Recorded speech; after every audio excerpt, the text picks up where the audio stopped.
नमस्कार, मैं हूं आपके साथ दीपक भदौरी। हमारे खास पेशकश में आपका स्वागत है। इंदौर के ट्रांसपोर्ट कारोबारी राजा रघुवंशी और उनकी पत्नी सोनम का शिलांग से एक नया सीसीटीवी फुटेज सामने आया है।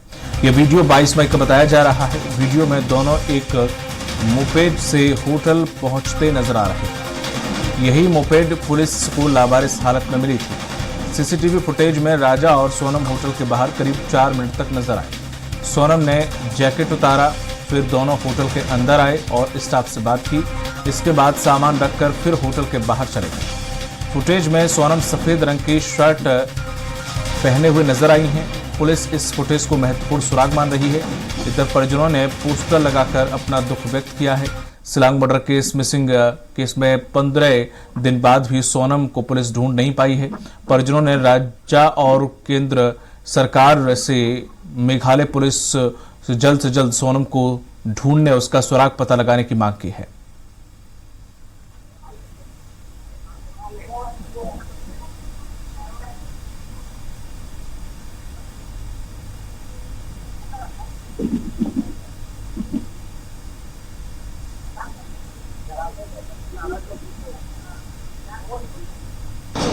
हम लोगों की मांग इसमें ये है तो इसमें सीबीआई जांच बिठाई जाए, क्योंकि सीबीआई जांच बिठाने के लिए इसलिए हम लोग बोल रहे हैं क्योंकि वहाँ पुलिस प्रशासन जो है वो सोनम रघुवंशी को जो है एक डेड बॉडी समझ के ढूंढ रहा है, जो कि हमारा मन कहता है सोनम जिंदा है। तो इसमें जैसे राजा की यहाँ डेड बॉडी मिली है तो पुलिस ने वहाँ पर भी जो सर्च करना चाहिए इस प्रकार से, जैसे बॉडी जो बाहर निकल रहा है उन लोगों ने उनको सर्च करना चाहिए जगह पे, तो वहाँ पे डॉग के द्वारा तो इसको एक क्लू मिलना चाहिए वहाँ पे। वो पुलिस ने उन्हें नहीं करा है काम, तो पुलिस को जो काम करना चाहिए उस हिसाब से काम नहीं हो पा रहा है। तो हमको डर इसमें ये लगा हुआ है तो कोई सबूत के साथ कोई छेड़छाड़ निकल ले।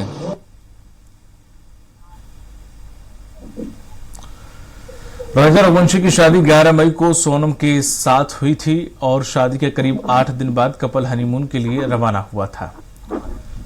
कपल इंदौर से गुवाहाटी पहुंचा और कामाख्या माता के दर्शन किए और उसके बाद 2 दिन घूमने के 23 मई को मेघालय के शिलांग के लिए ये लोग रवाना हुए। इसी बीच राजा और सोनम के परिजनों से फोन पर बातचीत होती रही। 24 मई को दोनों के मोबाइल नंबर बंद हो गए। काफी प्रयास के बाद भी दोनों से परिवारों का संपर्क नहीं हो पाया। राजा और सोनम के परिजन दोनों की तलाश में शिलांग पहुंचे। राजा रघुवंशी की शादी 11 मई को सोनम के साथ हुई थी और शादी के करीब 8 दिन बाद ये कपल हनीमून के लिए गया था। और अधिक जानकारी के साथ विकास सिंह सोलंकी लाइव हमारे साथ जुड़ गए हैं, हमारे सहयोगी इंदौर से। विकास, अभी तक जो फुटेज सामने आए हैं वो भी होटल से ही रिलेटेड फुटेज थे, ये भी होटल से रिलेटेड फुटेज हैं। इसे महत्वपूर्ण क्यों मान के चल रही है वहां की पुलिस कि ये जो सीसीटीवी फुटेज हैं ये काफी महत्वपूर्ण है, इनसे काफी कुछ सुराग पता लग सकता है? निश्चित तौर पर पुलिस को मिले काफी ज्यादा पता नहीं चला, लेकिन जो सीसीटीवी फुटेज जो मिले हैं उसमें सोनम जो है सफेद टी शर्ट के अंदर नजर आ रही है, होटल की मूवमेंट जो है नजर आ रहा है, राजा भी उसके अंदर नजर आ रहा है। तो कहीं ना कहीं उसके पीछे 2 संदिग्ध युवक भी जो है नजर आ रहे हैं। तो एक लाल कलर की गाड़ी सीसीटीवी फुटेज के अंदर दिखाई दे रही है, जिसके बाद जो सोनम के परिजन है और राजा के परिजनों ने उनको लेकर जो संदेह व्यक्त किया है कि यही लोग जो है राजा और सोनम का पीछा यहाँ पर कर रहे थे। सीसीटीवी फुटेज होने के बाद लगातार जो है परिजनों द्वारा आज जो है पोस्टर लगाया गया है। केंद्र और मेघालय सरकार से जो है मांग की गई कि पूरे मामले की सीबीआई जांच कराई जाए। वहीं आपको मैं तस्वीरों में दिखाना चाहूंगा दीपक कि सोनम की जो कुछ युवतियां दोस्त है, जो उनकी कलीग्स रही है, उनके साथ काम किया है, जो कॉलेज टाइम में उनके साथ पढ़ती थी, पोस्टर लेकर जो है कहीं ना कहीं सोनम की मिसिंग को लेकर सरकारों से गुहार लगाती हुई नजर आ रही है। आप देख सकते हैं किस तरह से जो है यहाँ पर पोस्टर जो है इसमें लिखा हुआ है अभी जिंदा है मेरी बहन। कई तरह के जो है पोस्टर से जो है मेघालय सरकार से भी अपील की जा रही है। और उनकी कजिन बहन मेरे साथ इस वक्त मौजूद है, मैं उनसे बात करता हूँ। पोस्टर लेकर आप खड़े हुए हैं, आज सीसीटीवी कैमरा जो है सामने आया है, किस तरह से देखते हैं लेकर क्या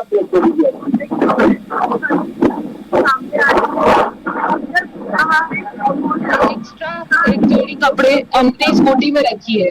तो जिस दिन 23 तारीख को वो मिसिंग थे और 24 को पुलिस को वो गाड़ी मिल गई थी, तो पुलिस ने उसी दिन वो गाड़ी चेक क्यों नहीं की? आज ये चीजें सामने क्यों आ रही हैं कि जीजू राजा जी के पास जो शर्ट मिला है वो उनका ही है? जबकि इससे क्लियर होता है कि किसी ने वहां रखा है, जो उनके एक्स्ट्रा कपड़े थे वो उन्होंने रखे गए हैं वहां पे। तो इससे क्लियर होता है कि हमारी बहन अभी भी जिंदा है और उसको जिंदा ही ढूंढा जाए। और मेरा सबसे बड़ा मेघालय सरकार से ये है कि अगर कोई भी मिसिंग होता है, किसी भी एरिया या सिटी में कोई व्यक्ति अगर मिसिंग होता है, तो सरकार का सबसे पहले ये फर्ज बनता है कि वहां पे हेल्पलाइन नंबर या फिर मिसिंग के पोस्टर्स जारी किए जाएं। तो अभी तक मेघालय सरकार ने उन्हें ढूंढने में क्या किया है, ये मैं जानना चाहूंगी उनसे। और जब से जीजू की डेड बॉडी मिली है, तब से लेके अभी तक 4 दिन हो चुके हैं, उनने उनकी तरफ से क्या प्रयास किए हैं और क्या रिसर्च की है, वो अभी तक कुछ भी सामने नहीं आया है। तो मुझे ये लगता है कि मेघालय सरकार अपनी कोशिश नहीं कर रही है, वो नहीं चाहते कि हमारी बहन हमें जिंदा वापस मिले। क्या लगता है, क्या कारण है कि मेघालय सरकार जो है सर्चिंग नहीं कर रही है? लगातार वहां पर बताया जा रहा है, आज भी जो है पुलिस को जो है अहम सुराग वहां पर मिला है। जो कल वीडियो जो पुलिस को मिला था, कहीं ना कहीं उसमें दिखाई दे रहा है कि वो कपड़े लेके जा रहे हैं, कुछ मूवमेंट दिखाई दे रहा है, राजा जी का भी मूवमेंट दिखाई दे रहा है, सोनम भी जो है दिखाई दे रही है वहां पर रेनकोट खोलते हुए नजर आ रहा है। उसके पीछे भी कुछ लोग जो है दिखाई दे रहे हैं, क्या मानते हैं उसको लेकर? देखिए, वो एक नॉर्मल रिकॉर्डिंग है। उस दिन हमें नहीं पता उनके पास कौन लोग उनके आसपास घूम रहे थे या फिर कौन उनके पीछे है। तो अभी उस चीज पे जब तक क्लैरिटी नहीं आएगी, मैं ऐसा कुछ भी कमेंट करना नहीं चाहूंगी। बट मेरा एक सवाल है कि ये चीज क्लियर हो चुकी है कि ये किडनैपिंग और मर्डर का केस है, मतलब इसमें काफी सारे लोगों का हाथ है। तो मेरी एक ही रिक्वेस्ट है कि सरकार सिर्फ बाहर ढूंढने की वजह किसी होटल या कि सबके घर में भी छानबीन करे, क्योंकि वहां पे लोग अपने आप को इतना सुरक्षित मानते हैं कि उन्हें भरोसा है कि पुलिस उनके यहाँ आके सर्चिंग नहीं करेगी। और भी कुछ लोग हैं, उनसे बात करता हूँ। दीपक, क्या लगता है आपको? 16 दिन आज बीत चुके हैं। अगर बात की जाए तो राजा रघुवंशी का जो बॉडी मिली थी उसको भी 6 दिन बीत चुके हैं। क्या लगता है सोनम को लेकर? यही लगता है हमको कि सोनम जिंदा है अभी भी। वहाँ की सरकार उसको ऐसा सोच के ढूंढ रही है कि वो मर गई है, लेकिन वो जिंदा है क्योंकि 16 दिन हो चुके हैं। अगर वो उनकी मौत हो जाती तो जैसे राजा की बॉडी मिली है हमको 6 दिन पहले, वैसे उनकी भी कुछ ना कुछ सबूत तो उनके खिलाफ मिलता। पर मेघालय सरकार का कहना है कि हमारे यहाँ पे ऐसी कोई गतिविधियां नहीं होती है, ऐसा उनका कहना था कि हमारे एरिया में ऐसी गतिविधि नहीं होती है। तो फिर ये इतनी बड़ी वारदात जो हुई है, तो ये क्यों हुई है, कैसे हुई है? और इसके पहले भी बहुत सारे केस हो चुके हैं वहां पे भी। तो ये बहुत बड़ा सवाल उठता है वहां की सरकार से कि क्यों हुआ, ये कैसे हुआ? क्योंकि वहां की सरकार ने ही पुष्टि करी है कि ये मौत नहीं है, ये मर्डर है। बाकी जो सरकार है उन्होंने मीडिया वाले में भी बहुत सारी न्यूज वायरल हुई है कि ये मौत नहीं है, ये मर्डर है, ये कोई हादसा नहीं है। उनके पास में जो उनके साथ में जो भी ज्वेलरी वगैरह भी थी वो भी नहीं है इसमें। तो बहुत बड़ा सवाल है। और मेरा एक हम्बल रिक्वेस्ट है मेघालय सरकार से कि वो एक सीबीआई जांच क्यों नहीं बिठा रही है? आखिर वो क्या छुपाना चाहती है उस वादियों के अंदर कि वो सीबीआई नहीं बिठा रही है, कोई आर्मी फोर्स नहीं लगा रही है? तो अगर जितनी ज्यादा देर लगाएंगे तो हमको यही चाहिए कि सब जल्दी से जल्दी कार्रवाई हो, सख्त से सख्त कार्रवाई हो, जिन पे संदेह है उस पे भी कार्रवाई हो, और हमको हमारी बहन जिंदा चाहिए। 16 दिन बीत चुके हैं, राजा का शव जो है मिल चुका है, सोनम अभी भी लापता है। ना राजा के हत्यारों को जो है पकड़ा जा चुका है, ना सोनम का कोई पता लग चुका है। किस तरह से देखते हैं? देखिए, सर्चिंग जो हो रही है उसको मैं कहना चाह रही थी कि अगर राजा की डेड बॉडी मिल गई है तो आप उनके गुनहगारों को पकड़ क्यों नहीं रहे हैं? क्या उसके ऊपर आप कार्रवाई कर रहे हैं? उनका फोन टूटा हुआ तो मिला है, तो उसमें बहुत सारी चीजें होती है टेक्निकल की, आप उससे पता लगा सकते हैं कि आप कुछ ई सिम निकाल सकते हैं या अलग सिम निकाल के उस पर सर्चिंग कर सकते हैं। वहाँ के लोगों के आप बोल सकते हैं कि आप हमको हेल्प कर रहे हैं। वहाँ के लोग सपोर्ट क्यों नहीं कर रहे हैं, मुझे ये जानना है। जहाँ गवर्नमेंट इतना सपोर्ट करती है कि हम आपकी जो सर्चिंग कर रहे हैं वो 24 घंटे चल रही है, बट बजट के हिसाब से वो नहीं हो पा रही है। तो मैं ये कहना चाह रही हूँ कि हमारी सरकार वेदर से हमारी बेटी को लाने में चूक जाएगी क्या, कि उसको इतना समय लगेगा? आज 15 दिन हो गए, 15 से 5 दिन और बच जाएंगे, 20 हो जाएंगे, 20 के बाद 30 दिन हो जाएंगे। मान लो 30 दिन भी नहीं मिली तो क्या सरकार इसी तरीके से सर्चिंग करेगी? वो पहाड़ों में ढूंढती रह जाएगी, उस पहाड़ों के अलावा कुछ सर्चिंग ढूंढनी नहीं पड़ेगी। क्या लगता है किस तरह से सर्चिंग होना चाहिए वहां पर? देखिए, सर्चिंग जो हो रही है ना, मर्डर केस आ रहा है, रॉबरी केस आ रहा है, तो अगर आप उसके अकॉर्डिंग सर्चिंग करेंगे, आप मर्डर को ढूंढने की कोशिश करेंगे तो शायद सोनम भी मिल जाएगी, क्योंकि जिसने मर्डर करा है उसके पास ही सोनम होगी। क्योंकि अगर वो किडनैपिंग का केस भी है, तो आप पहाड़ों में तो किडनैपिंग करेंगे नहीं। लोकल एरिया में आजकल किडनैपिंग होती है, लोकल एरिया में कुछ सर्चिंग नहीं होती है उनके यहाँ पे। तो मेरा सवाल है कि वहां पर सर्चिंग क्यों नहीं की जा रही है? डेड बॉडी के पास ही ढूंढेंगे आप उनको? ये मेरा सवाल मेघालय सरकार से। क्या लगता है आपको भी, इन्होंने जिसे कहा कि जो है पहाड़ों में सर्चिंग हो चुकी है, किस तरह से सर्चिंग करना चाहिए और किस तरह से जांच होना चाहिए? सीबीआई जांच की मांग आपके द्वारा लगातार की जा रही है। कुछ भी अभी तक पता नहीं चल पाया है, क्योंकि जो हत्या हुई है उसका भी खुलासा नहीं हुआ है, या जो सोनम के साथ जो हुआ है उसको लेकर भी किसी तरह का कोई अभी तक जवाब जो है वहां की पुलिस नहीं दे पा रही है। वो जवाब इसलिए नहीं दे पा रही है, कोई मिल नहीं रहा है, क्योंकि वो इस एंगल से ढूंढ रहे हैं कि सोनम की मौत हो चुकी है। हमें हमारी सोनम जिंदा चाहिए और सुरक्षित चाहिए। वो इस एंगल से ढूंढ ही नहीं रहे हैं कि किडनैपिंग हो सकती है। आज 16 दिन हो गए हैं, हमने इतनी गुहार लगाई, लेकिन अभी तक उनने ये नहीं समझा कि एक किडनैपिंग के एंगल से भी वो पूछताछ करें, लोगों से सर्चिंग करें, लोगों के घरों में जाके देखें। कोई पहाड़ पे या रोड पे तो किसी को लेके नहीं बैठेगा ना किडनैप करने के बाद। लोगों के घरों में मिल सकती है, वो किसी ने किडनैप किया हो, वो किसी घर के अंदर भी हो सकती है। उस एंगल से उनको ढूंढना चाहिए, इसलिए सोनम नहीं मिल पा रही है। और इस घटना से लेके आज मैं ये भी सोचती हूँ एक लड़की होने के नाते कि क्या हम जहाँ घूमने जाते हैं टूरिस्ट प्लेसेस पे, क्या हम वहाँ सेफ भी नहीं, हम अपने ही देश में सेफ नहीं है क्या? एक लड़की होने के नाते मैं ये बोलूं कि मैं वहां जाने से डर रही हूँ, मैं कहीं भी जाने से डर रही हूँ, तो ये तो सरकार के ऊपर एक सवाल है हमारा कि हम कहाँ जा सकते हैं, हम कहाँ नहीं जा सकते। ये आप हमें बता दीजिए कि हम कहाँ जाएं या कहाँ नहीं जाएं, हम कहाँ सुरक्षित है और कहाँ सुरक्षित नहीं है।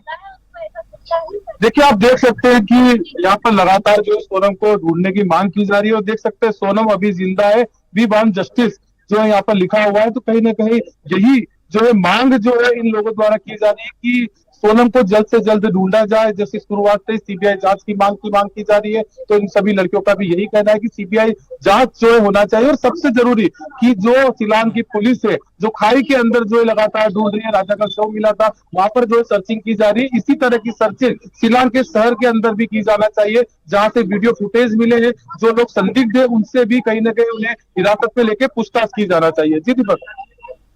ठीक है, तमाम जानकारी साझा करने के लिए, हमसे जुड़ने के लिए बहुत बहुत शुक्रिया आपका विकास। तो जिस तरह से जो मिस्ट्री है राजा सोनम की मिसिंग मिस्ट्री, इसको सुलझाने में लगातार वहां की मेघालय सरकार बोल रही है कि अब लगातार 24 घंटे सर्चिंग चला रहे हैं, लेकिन अभी तक कोई आउटपुट नहीं निकल कर आया है। अब नया एक सीसीटीवी फुटेज जरूर सामने आया है, उससे एक उम्मीद जागी है कि इससे कुछ ना कुछ क्लू मिलेगा और शायद जांच को एक दिशा मिलेगी।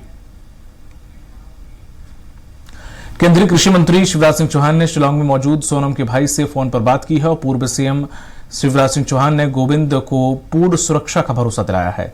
इस मामले में गृह मंत्री अमित शाह से भी शिवराज सिंह चौहान की चर्चा होने की संभावना जताई जा रही है।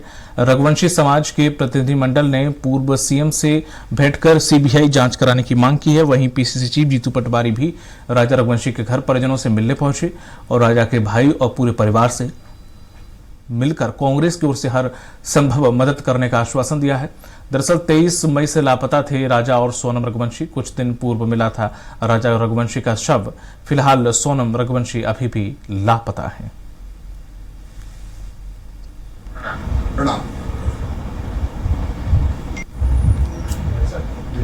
बेटी का भाई वहीं पे है, शिलांग में 7 दिन से वहीं पे है। हेलो गोविंद। हाँ, गोविंद सिद्धराज बोल रहा था। प्रणाम। हम लोग देखते हैं, अमित जी से भी बात कर रहा हूँ मैं, बात कर रहा हूँ। आप शिलांग में हो? शिलांग में सर। मैं अभी बात करता हूँ, मैं किसी को आपके साथ लगाता नहीं सर, प्लीज। मैं अभी करता हूँ, तो फिर मैं आपको बात करता हूँ। नंबर दे देंगे। ठीक। प्रणाम।